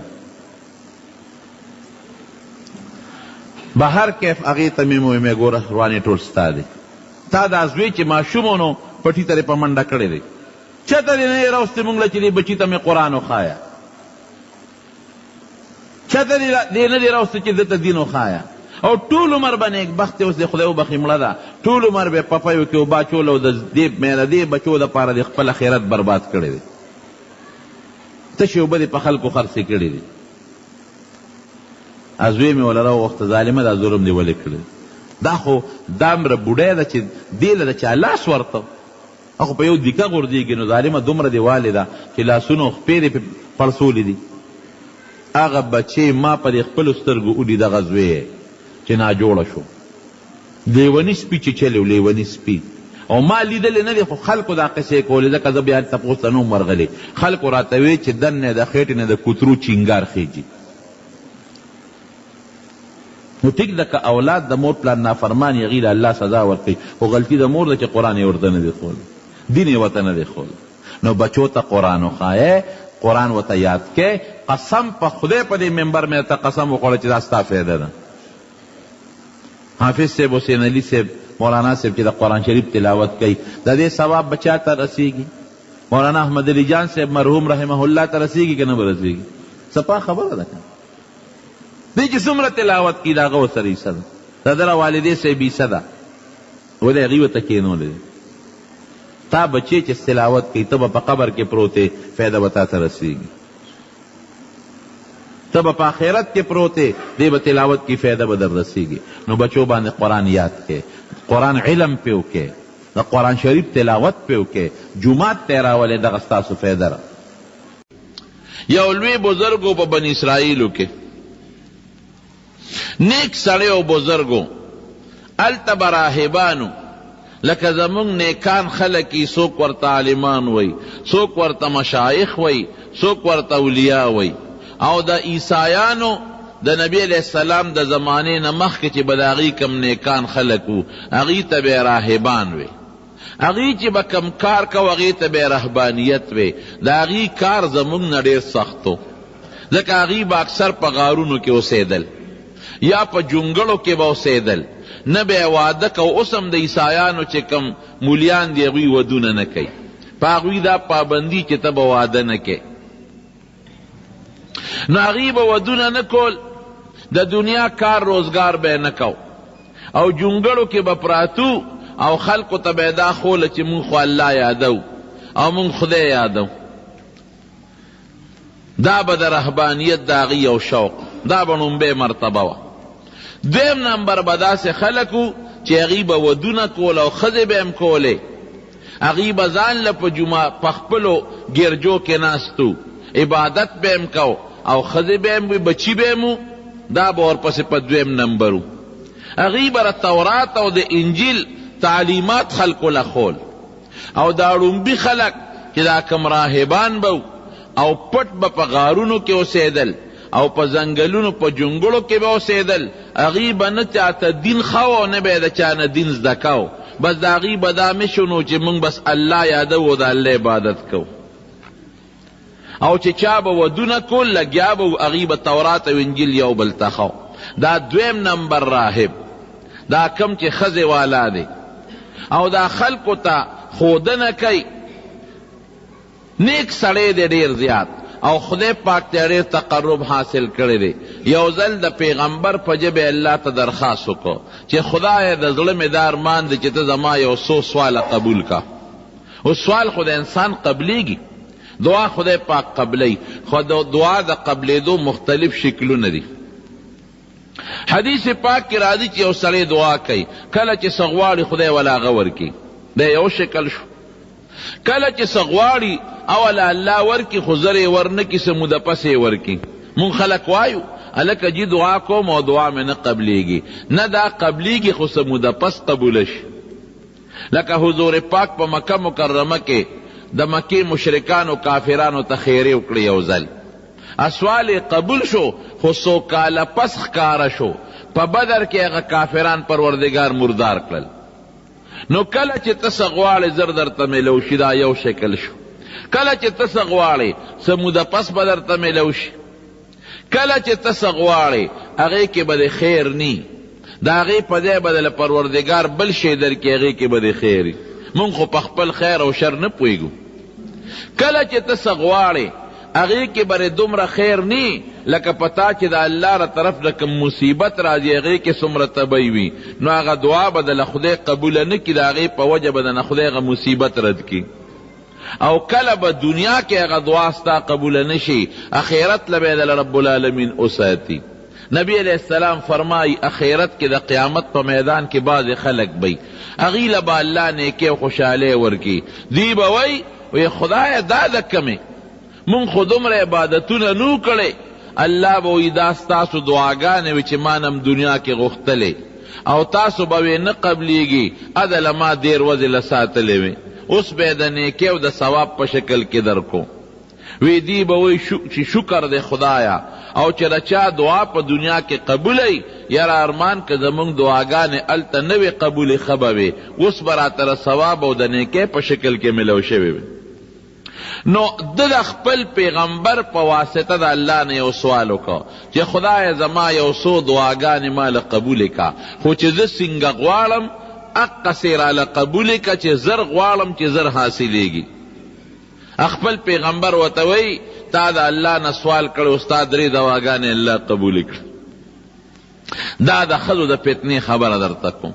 درې دعاګانې دې قبولې شوې، او چې ته څنګه وې هغسې به میلاویږي، او چې ته څونه زر غواړې زو هغومره زر به میلاویږي. سړی سرکې شو، خوشحاله شو چې زه درې دعاګانې قبلیږي، او د مسلمان دعا خو دی چې د خدای رضا پې غواړي که نه، یا د مسلمان دعا دی چې جنت پې غواړي، اخرت پې غواړي، دنیا هم غواړه خو ورسره اخرت غواړه، یوازې دنیا به ګورې په سوال نه غواړی. ښه قرآن شریف کې الله فرمائی کنا منهم من یقول ربنا آتنا فی الدنیا وما له فی الآخرة من خلاق. بعض خلق دنیا غواړي اخرت کې ولا خدای سم ورنکي، او بعض خلق وی ربنا آتنا فی الدنیا حسنا وفی الآخرة حسنا وقنا عذاب النار. خدای دنیا کې خیر خوشحالی راکې او آخرت کې خیر خوشحالی راکې، او د اور نه بچ کې. الله د دې خلقو صفت قرآن شریف کې رستو کړي. زما یو ملګری هغه راته خبره کوله، وی یو سړی د بیت الله خوا کې ولاړو، ما سره حج له تلو، نو هلته یو مبارک ځای دی ملتظم ورته وی خدای دې مونږ تاسو ټول هغه ځای له بوتلی کړي. د بیت الله شریف د دروازې او د حجر اسود په منځ کې یو ځای دی، او د دعا د قبلېدو ډېر بهترین ځای دی.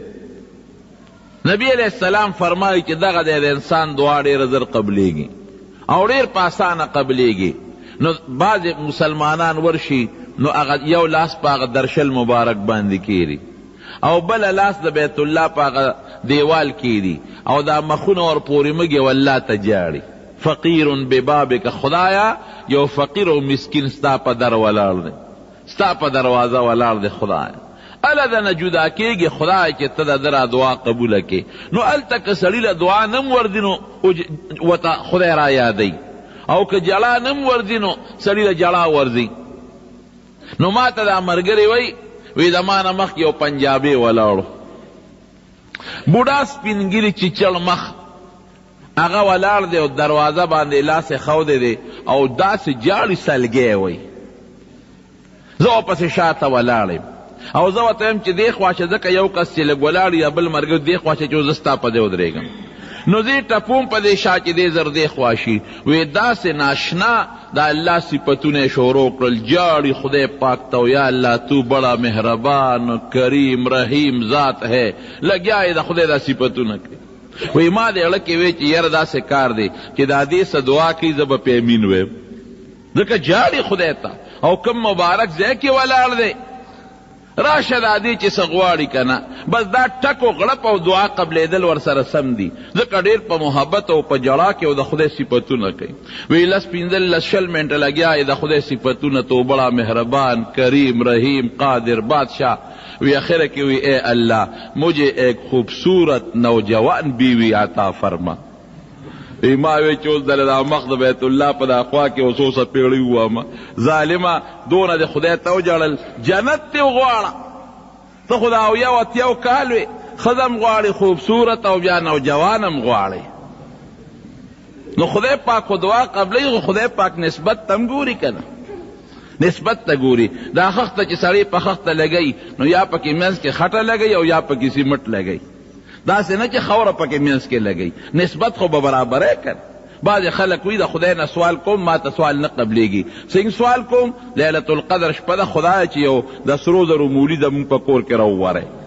نو خدای کولی شي لیکن څه نسبت خو پکار دی. باران خو د اوبو کېږي، اسی وایه چې خدای مال او دولت راکړي. نو سوال به هغه کې په سوال ځان پوی که یوازې دنیا به نه غواړئ، اخرت به غواړئ. دا د سوال طریقه ده. او که دنیا غواړئ وغواړه، خو اخرت ورسره خامخا وغواړه. نو دغه سړي بزرګم پړه کې دا سوچ وکړ چې زه به د خدای نه په دې جنت وغواړم، اخرت به وغواړم. راغی کور ودانې سره بیبي سره مشوره کوي، یاره ښځې کار وشو څنګه وشو؟ ما خو د خدای نه سوال کړو چې د ما یو څو سوالونه قبول کا. د پیغمبر په واسطه ما ته رب العالمین دا ووی چې ستا به 3 دواګانې قبلیږي چې ته څه غواړې، بس 3 به مې قبلیږي که خیر انشاءالله. او سلاس پې کو چې ځان لم پې څو غواړم او تا لم غواړم. ښځه ورته څه وی؟ وی سړیه ډېره ښه خبره ده، یو پکې زما شو او 2 پکې ستا شوې. ولې؟ زه دې ښځه یم او ته مې خاوند دی، 2 ځان له وغواړه او یو وی ښځې ته په قلار کښېنه ته به څه غواړې؟ ښځه خو نبی علیہ السلام فرمائی وی ناقص العقل او ناقص الدین ده، عقل ام ناقص تے او دین ام ناقص تے. هن ناقصات عقل و دین، عقل ام ناقص او دین دا غالب او دا اکثر په اعتبار. ځکه بعضې ښځې وي چې هغه ډېرې عقلمندې وي او بعضې ښځې وي هغه ډېرې زیاتې دیندارې وي. نو یو ښځې د حضور پاک نه تپوس وکړو وما نقصان عقل، یو سړي تپوس وکړو وما نقصان عقلها و دینها، دا الله رسوله د عقل نقصان یې څه دی او د دین نقصان یې څه دی؟ وی تاسو نه ګوره چې د 2 ښځو ګوی د یو سړي برابري؟ وی دا معلومیږي دا چې عقل کې نقصان دی، نسیان پې راځي، یېره پې راځي. او وی ته نه ګورې چې دا په میاشت کې په بعضې ورځو کې نه روجي نیسي او نه منځونه کوي چې خپله بیماري پې راشي، دی د دین نقصان دی. زما رونو نو ښځې ناقص العقل، نو ښځه ورته وایي چې یو دعا به زه غواړم. دی ورته وایي داسې کار دی چې موږ به جنت غواړو، د خدای نه خوشحالۍ به غواړو. په قلاره کښېنه وی نه ته ځان لکه جنت غواړې او خوشحالي غواړې، خدا یو به ماله غواړې. زما هم حق منې که نه منې؟ سړی یې را مجبور کړ ډېره ښه ده، ته څه غواړې؟ وی ما له داسې سوال وکړه چې ما نه خدای پاک د 14-15 کالو پیغله جینۍ جوړه کړي او خشته خوبصورته چې زما نه په دې وطن او په دې علاقه کې ښکلې ښځه بله ني. سړیه چې زه خشته شم او ښکلی شم ته به هم خوشحاله مزې به دي. یاره ښځې ګورې زم د 100 کال ویم او عمر مې زیات دی او د مرګ په غاړه او تم بوډی ښځی، نو چته آخرت جنت غواړو که واپس پیغله شي بیا به مرې؟ نه سړیه به دا یو سوال ماله وکړه، هغه 2 باندې چې ته څه غواړې خدا یو ماله وکړه. که ښځې سره یې مشوره نه وي کړې ښه به وه، را مجبوره یې که وی خدای زما دا ښځه د 14-15 کالو پیغله جینۍ کې او داسې خشته ښکلې چې په دې علاقه او په دې وطن کې د دې نه خوبصورته جینۍ بله ني. الله خو ورسره وعده د پیغمبر په ژبه کړې وه، هغسې ته خدای جوړه کړه. ځوانه شوه، پیغله شوه او خشته جینۍ ته جوړه شوه. چې څه موده تېره شوه ماسخوتن ورته کېناسته، سړیه یو صلاح کو مشوره کو، وایه وی ګوره ته بوډی ځان ته وګوره او ما ته وګوره، زما او ستا ژوند یو ځای تېرېدل مناسب دي؟ مهرباني وکړه ما له طلاق راکړه، ما پرېږده، زه به چېرته ځوان خاوند وکړم او ته ځان نه چې ته بوډی ښځه ګوره. ښځې داسې وې اما چې دعا کوله دې نه زما ستا جون نه تېرېږي، ته خو بوډی او زه ځوان یم او دا کوم ځای کېږي چې زما ستا جون. جګړه جوړه شو، چې جګړه جوړه شوه سړی یې په غصه کې راوست، چې غصه کې راوست غصه شو، دویمه دوا یې استعمال کړه، وی خدای زما دا ښځه ښه بوډی کې، داسې بوډی چې په دې وطن کې د دې نه زیاته بوډی او چیچړه او بدشکله بله نی. نو خدای خو وعده کړې وم هغسې ترې جوړه شوه. ښځه بوډی هم شوه په هغه ساعت، مخ یې هم راتوی شو، لاسونه هم چیچړ شو، روز هم پرې راپرېوتې. ښځه په ژړا شوه، د ښځو مکر خو به منې خفه کېږې مه. ښځه په ژړا شوه چې خدا دې را سره څه چل وکړه، په ټوقه م پېږې او که نه پېږې، ما خو د سره ټوقې کولې، دا دې رانه څه جوړ کړل. هلته ورپسې اوښیان رالل، سرګنۍ دا زمونږ د خور لور لرې څه جوړ کړل، ستا د ازبرګي او پیري دیله ده، دا چیلې دیله وباسې چې زمونږ په خور تجربې کې. کله تی جینۍ جوړې او کله تی بوډۍ جوړې، کله تی ځوانه جوړې او کله تی بوډۍ جوړې، کوتک د دنیسو برابرو دي تا ته ازبرګي ښایو. ځان له تجربې کوه په نورو خلکو، دا په دې تجربې کې دا پیری مریدی دې دپاره ده. خدای دا څه په مصیبت واوړېدم، څه په لانجه کې ګیر شم چې غریب مجبور شو. درېیمه دوا یې وکړه، وی خدایه هغه مخکې چې څنګه وه همغسې یې کې، ځوانه مې هم نه راپکار و، دا بوډۍ م چې څنګه مخکې وه نو واپس دې ښځه همغسې جوړه شوه. درې دواګانې په یوه ښځه کې لاړه، یو ښځه همغه پاتې شوه چې څنګه مخکې وه. دا د ښځو مکر او فریب. حضور پاک مبارک رښتیا وایي، قسم دې که دروغ وایي، رښتیا وایي چې ښځې دا د شیطانانو جالونه دي. خفه کېږې ما دې زمانه کې په مارکیټونو کې ورشه وګورئ، سړي به ډېرې او که ښځې به ډېرې، ښځې به ډېرې. او په کم لباس کې بار دا زنانه ګرځي، په نرو جامو کې ګرځي. نبی علیہ السلام فرمایي وی اخره زمانه کې به ښځې څنګه جامې به اغوستی او بربنډې به کاسیات عاریات، جامې به اغوستې او بربنډې به. صحابو ته خو د دې زمانې دا نری لباس د سیپون جوړې او د جارجټ لوپټې یې نه ویلې دي. هغوی به وی دا به څنګه ای صاحب، جامې به اغوستې بربنډې به وی، او جامې به اغوستې او بربنډې به. او پلاره چې ځي مائلات ممیلات، دی بزان سړو ته مایل کوي، داسې تلل به کوي، او سړي بزان ته رامایل کوي.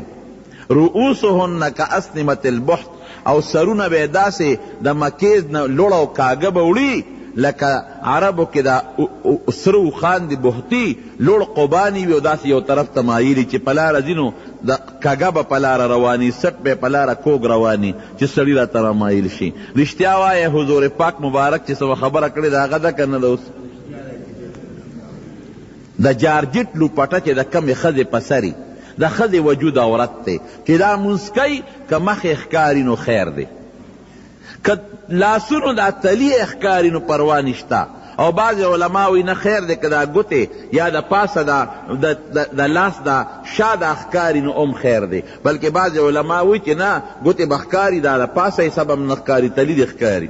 زه خیر دی که دا د پاسه حصه او تلی ښکاره شي پروا نشته، دارنګې د خپو تلی که ښکاري پروا نشته، او که د خپو د ګوتو د پاسه دا پنجه ښکاري، بعضې علما وی دا به م پټی، خو دا ګرانه ده که دا م ښکاره شي پروا نشته، ګیټونه لاندې حصه به پټی، پنډی به پټي، سټ به پټي، ویښته به پټي، که دې کې دا ښکاره شو مونځ یې ورسره نه کېږي. اوس تاسو نه تپوس کوم دلته ناست یو، کمې ښځې چې د سیپون یا د جارجټ لوپټه په سر کړي نو ویښتې ته بار ښکاري که نه ښکاري؟ مونځ به د کم ځای نه وشي. یا سټ ته بار ښکاري، سټ ټول اندام دې ښکاره شو، مری ته بار ښکاره شوه، مونځ د کم ځای نه وشو. غوږونه یې ښکاره شو، څونه اندامونه ښکاره دي.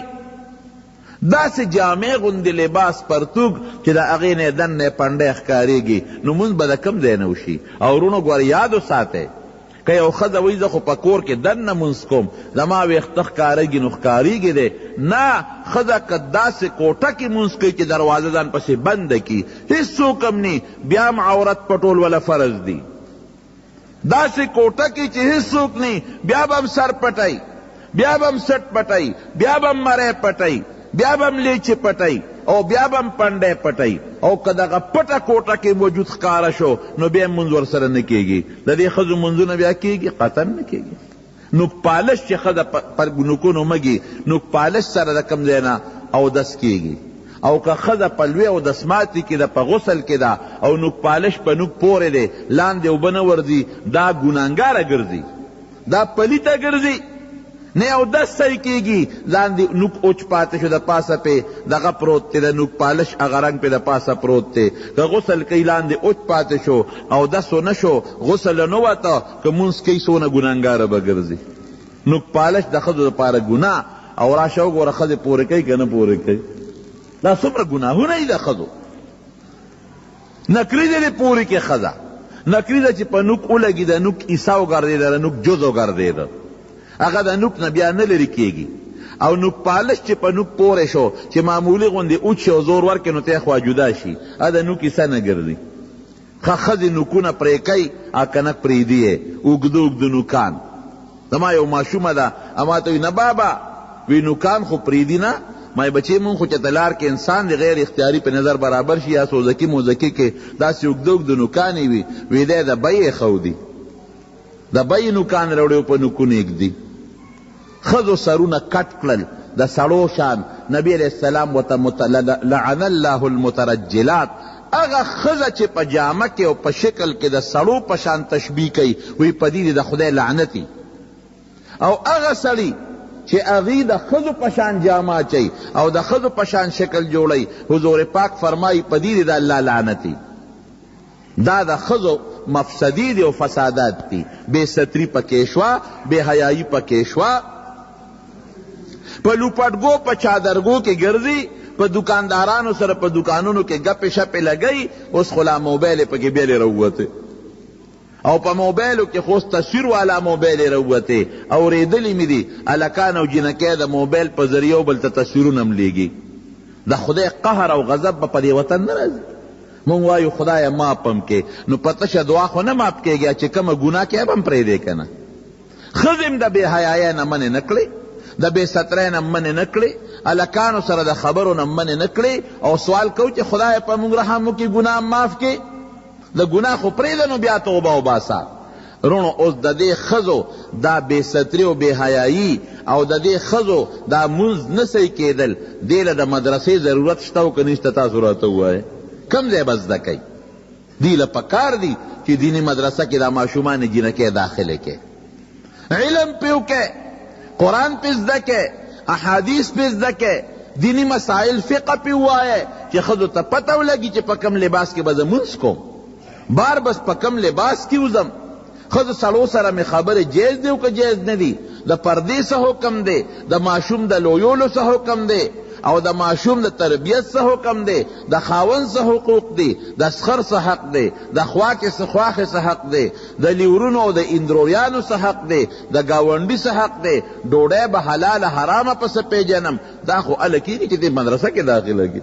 اوس تاسو نه تپوس کوم د دې خبرو نه پس د ښځو د مدرسو ضرورت شته او که نشته؟ سړو چې څنګه د نبی علیہ السلام نه علم زده کړی دی، حضرت ابو هریره رضی اللہ عنہ، عبداللہ ابن مسعود رضی اللہ عنہ، حضرت انس ابن مالک رضی اللہ عنہ، حضرت مغیرہ ابن شعبہ رضی اللہ عنہ، دا صحابہ کرامو دی دا حضور پاک نے دین زدکا حدیث و قرآن و امت و رسو دا غرنگی خضور ذکر دی. حضرت عائشہ صدیقہ رضی اللہ عنہ، ابو ہریرہ سے دا 3000 او دا 500 او دا 400 او یو احادیث و حافظ دی. دا نبی علیہ السلام تقریباً 5,500 حدیث اغیات کری دی امت رسول دی. او عائشہ بی بی دا سونا حدیث حافظ دا 2200 حدیث نیم پا نیم اور سر چلے دلینا 2200 احادیث حضرت عائشی صدیقی امت رسول دی. ممکن دا چریر بہتا یادو خوچ کم امت رسید لی اغا 2200 احادیث تی دا حضور پاک نبی او اے عمر سونا سڑے حیران ش. عائشہ بی بی نبی علیہ السلام چکل وفات کے در اتلسو کالوا نو علم چی سنگ سڑوز دا کڑے دے دا قرنگے خزم دا کڑے دے عائشی بی بیم دا کڑے دے. یوزل چاورتوی زمون پا دی وطن کم دا رواج دی چی خلق دا اخترونو پا منس کی ودون نکی دا سی دا کنشتا الکوی اخترونو منس کی وادم کوي دا سپیره دی. دا دا جاہلیت دا زمانے خبر دا. اگا زمانہ کی بیم پا شوال کی چا واده نکو وی ولی وی دا سپیره دی. عائشہ بی بی وی دا دا جاہلیت رواج ختم کے وی گورا وی زما واده نکاح په شوال کې شوی ده، وی واده مې په شوال کې شوی دی، د لوی اختر په میاشت کې د دو اخترونو میاشت کې مې نکاح شوی ده، واده م شوی دی، نو وی زما نه بختوره ښځه بله کم ده. وی حضور پاک زما په کوټه کې دفن دی، د هغې په کوټه کې حضور پاک دفن دی. او وی حضور پاک زما په غیږ کې تسا ختلې ده، ډډه د عایشې بیبي سینې ته والې وه، وی سر مبارک زما سینې او زما زنې سره لګېدلی و چې د حضور پاک مبارک نه سا ووتله. او وی دغه وخت سره حضور پاک مبارک بیمار و، نو زما رور راغی عبدالرحمن، هغه سره مسواک و، نو نبی علیہ السلام ډېر په شوق هغه مسواک ته وکتل. وی ما ورته وی چې صاحب مسواک ته م زړه کېږي مګې، وی سر مبارک یې وړقو، وی مسواک مې راواغېسته. وی مې چې صاحب وی چې غاښونو کې ومږه مسواک کلکو، وی مې چې صاحب درلی نرم کم نو سر مبارک یې وړقو، نو ما راواغېسته او په خپله خوله کې مې په غاښونو باندې پوره نرم کو، نو بیا مې حضور پاک مبارک له ورکو، نو هغې هغه مسواک ومږه، هغه مسواک یې لاس کې و چې روح مبارک یې لا. وی زما نه بختوره ښځه شته چې اخر وخت کې زما او د حضور پاک مبارک لاړې خدای یو ځای کړي دي. شیخة الحدیث دا حدیث لوی استاذه او د قرآن لوی استاذه او د لوی صحابه کرام استاذه عائشہ بی بی دا په خپله فرمای یو ځل بیبیانې د حضور پاک مبارک وګڼې وي، نو چې خلکو ته پته و چې د نبی علیہ السلام د عائشې بی بی سره زیاته مینه ده، د اختیار نه بعد حضور پاک ټولو سره یو شان محبت ساته، و عائشې سره غیر اختیاري مینه طبعي د بعض انسان زیات دی. بیبیانو ورته عائشې نبی علیہ السلام ته ووی چې تا له خلک ډالۍ او تحفه راوړي، هله راوړي چې تا عائشې بی بی کرې. نو دې خلکو ته اعلان وکړه چې زه کمې بی بی سره یم ماله تحفه رالیږې، یوازې عائشې بی بی سره چې یم یوازې هلته مه رالیږې، غږ یې ونه کړ. بیا دوی فاطمی رضی اللہ عنہ تا ہوئے ویتا حضور پاک مبارک تا ہوا ہے کہ دے خلقو تحلانو کی ذکر چی دا عائشی بی بی پا کوٹا کی نو خلق ڈالے روڑی او چی نورو بی بیانو سری خلق نرہ لے گی، اعلان دیو کہ چی طول بی بیانو سر چیزیم را لے گے. چی فاطمی رضی اللہ عنہ نبی علیہ السلام تا علوے نو حضور پاک ورتوی بچے لا توزینی فی عائشہ، دا عائشی پا حق ما مخپکوا، قسم دے وی چې نورو بیبیانو سره زه چېرته ناست یم وحی نه راځي، او عایشې بیبي سره چې زه په هغه څادر کې یوازې ملاست یم بیا هم جبریل راځي او وحی راوړي. دا د هغې فضیلت او څونه هوښیاره وه. یو ځل فاطمه رضی الله عنها ورسره ناسته وه، اخو د حضور پاک لور ده، چا وی ته غوره که فاطمه غوره ده رضی الله تعالی عنها. حضرت فاطمه رضی الله عنها وی زه غوره یم. عایشه بی بی ورته وی ولې؟ وی زه ځکه غوره یم چې زه د پیغمبر علیه السلام د وجود ټکړه یم.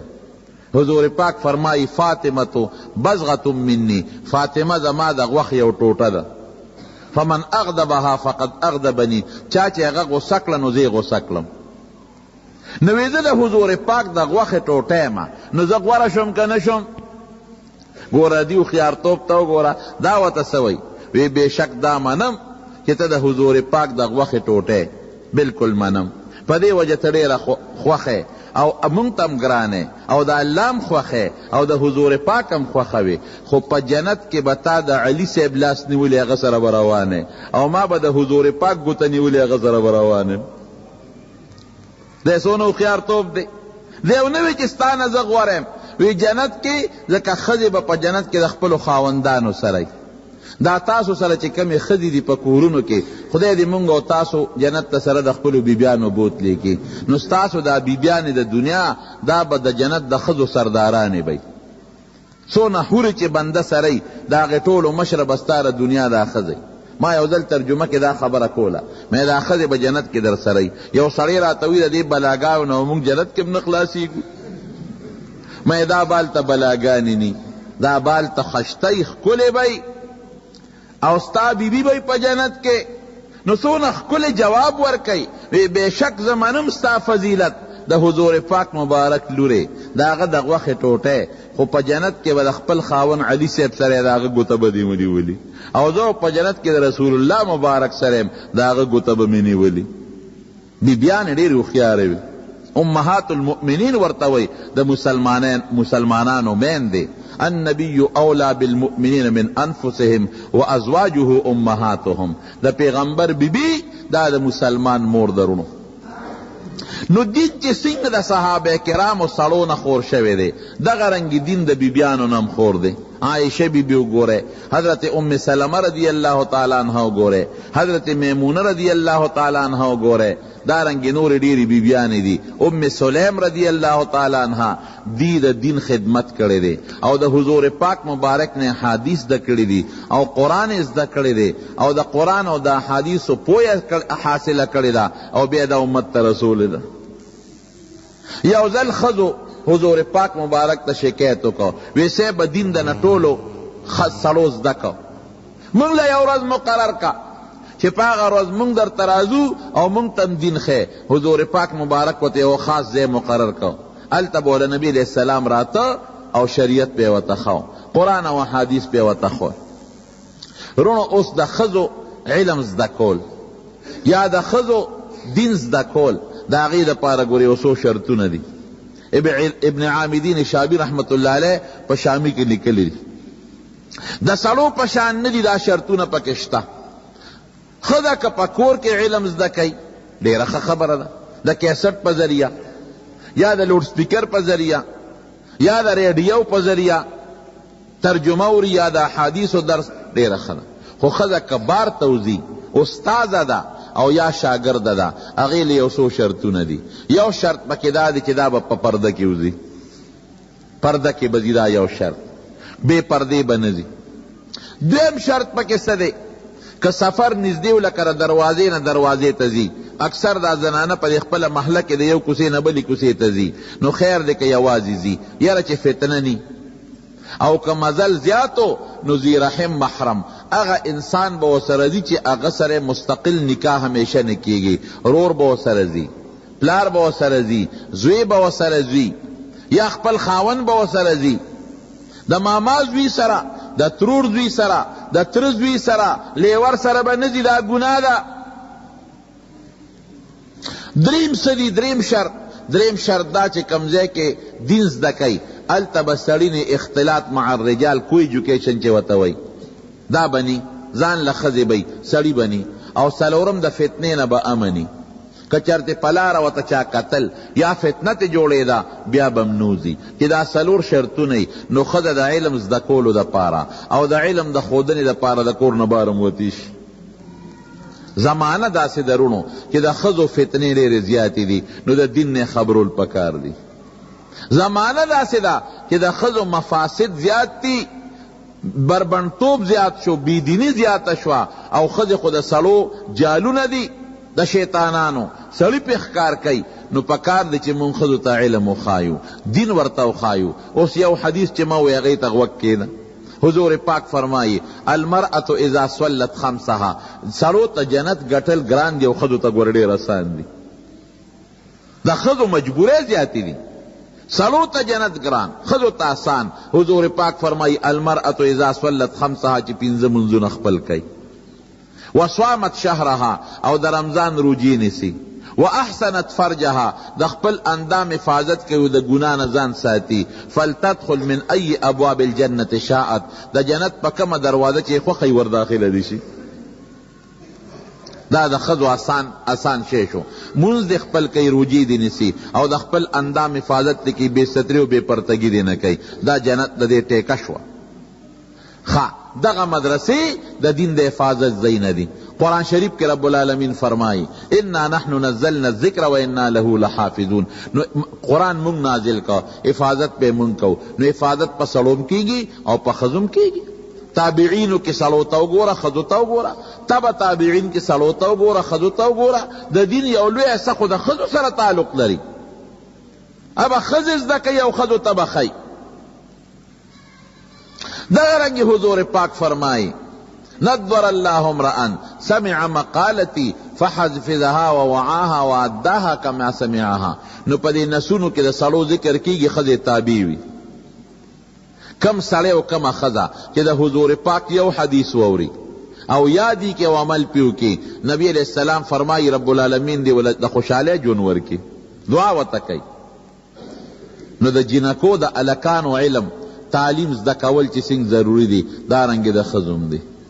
دا تاسو خوش قسمت ہے چې تاسو هم په دې محله کې او په دې کلي کې د الکانو د تعلیم او تعلم سلسله شروع د جنکو. مولانا محمد شفیق صاحب راته قصه وکړله، ډېرې جنکې مخکې فارغې شوې، ډېرې جنکې هغې قرآن هم زده که او علم هم زده که او په ناظره باندې هم پوه شوې. دا خو ستاسو لپاره خوش قسمتي ده چې په خپله محله کې داسې زنانه شته او داسې عالمان شته چې ستاسو زنانه ته علم او دین زده کي. یعنی ډېر کلي او علاقې داسې وي چې هلته دا مدرسې ني، خلک له څونه سفرونه کوي او څونه ورله ګرځي. کوشش وکړئ رونو خپل بچي چې کم نارینه هلکان دي هم د دین نه خبر کړئ. ګورئ کم بچی چې ستا دیندار شو، دنیا کې به هم ستا په ښه راځي او آخرت کې به دې په ښه راځي. او چې کم بچی ستا بېدینه شو، دنیا کې دې په ښه نه راځي او په آخرت کې دې په ښه نه راځي. حضرت عمر فاروق رضی اللہ عنہ لا یو سړی راغی شکایت یې وکړ، وی صاحب زوی ووالمه، وی زوی دې څه شو ورشه مال یې راوله. زوی یې وله راوسته، چې یې راوه زوی سره یې غټ کوتک دی لکه د کټ د بازو عمره. د دې سړي دا سر خوږو وینه ترې بیده، زوی سره یې غټ کوتک دی، خپې هم د خاورو څخه د خیرو ډکې دي، خپې بلې خپې شلېدلې جامې او مخ او لاسونه هم د خاورو ډک. هلکه ته مونځ نه کې او دس نه کې؟ وی صاحب زه خو نه مونځ پېژنم او نه اودس پېژنم. دا پلار دی دی؟ او جی. دا دی ولې والې دی؟ وی صاحب زه خو په دې نه پوهېږم. وی دا چې زه لوی شوم دې پلار دا کوتک هم راکړه او خره هم راکړل. وی زه بوزه او د خره سره وه په ځنګل کې، نو دا خره بوزم کله شپې راځم او کله په دویمه درېیمه شپه راځم. دا خره سره هم نه راته پلار مونځ خولی دی نه یو دس خولی دی، دغه ځم او راځم ډوډۍ خورم او خره بوزم او خره سره. وی دا پلار دی ولې وو؟ وی صاحب دا خره چې زما کله په جګړه شي دا بیا نه خلاصېږي، نو دې پلار راته چل خولی دی. وی چې داسې چل کوه چې نه خلاصېږي، دا کوتک اوچتوه او دا میند یې وله رابروه، نو دا خره به ولګي، نو یو به یو خوا تختی بل. نو زما دا خره چې کله په جګړه شي نو زه دا په منځ کې کوتک راوبرو. وی نوم دې څه دی؟ وی جعل. جعل ګونګټ ته وی ګونګټ ته. هلکه دا نوم دله چې ایښی دی؟ وی دا مې دی باباجي قول دی. ظالمه تا دې زوی له جعل ګونګټ نوم ایښوده چې در پیغمبر د صحابي نوم دی یاد نو چې دا نوم دې وله کېښوده. وی دغسې خرو وم یو خو تختی بلبل. وی نن چې کور ته رالم بیبي او بابا مې په جګړه یو بل یې د ګریوان نه نیولي، مور مې دې د ګیرې نه نیولې و، ده مې مور د ګریوان نه نیولې وه. د چغې مې ووالې چې مه کوئ جګړه مه کوئ، خوند یې نه کو. هغه خرو والا چل مې ورسره وکړ، کوتک مې اوچت کړ یې میند له مې راوبرو. د بدقسمتۍ له مې د پلار کپره ولګېده. هغه عمر فاروق رضی اللہ عنہ پلار ته ورته وایي وی دا نقصان ستا دی، تا دې راوستلې جومات ته مسجد نبوي ته، ده ته دې دا ویلي چې پلار څه ته وایي مور څه ته وایي، د پلار څه حق دی د مور څه حق دی. دغه ټول عمر په خره سره مونځ او دس دې ورته نه دی ښولی. نو څه غلطي ګورې زمونږ هم ده. مونږ له پکار چې خپلو بچو ته دین وښایو، قرآن ورته وښایو، احادیث ورته وښایو، د حضور پاک واقعات ورته ذکر کو، د صحابه او اخلاق او د هغې په واقعاتو خبر کو، دارنګې زنانه مونږ په دې خبر کو. دا انتهایی ضروری دی. دا به خبره کلکم راع وکلکم مسئول عن رعیته. تا نه به خدای د دې بچو نارینه او زنانو د دواړو تپوس کوي.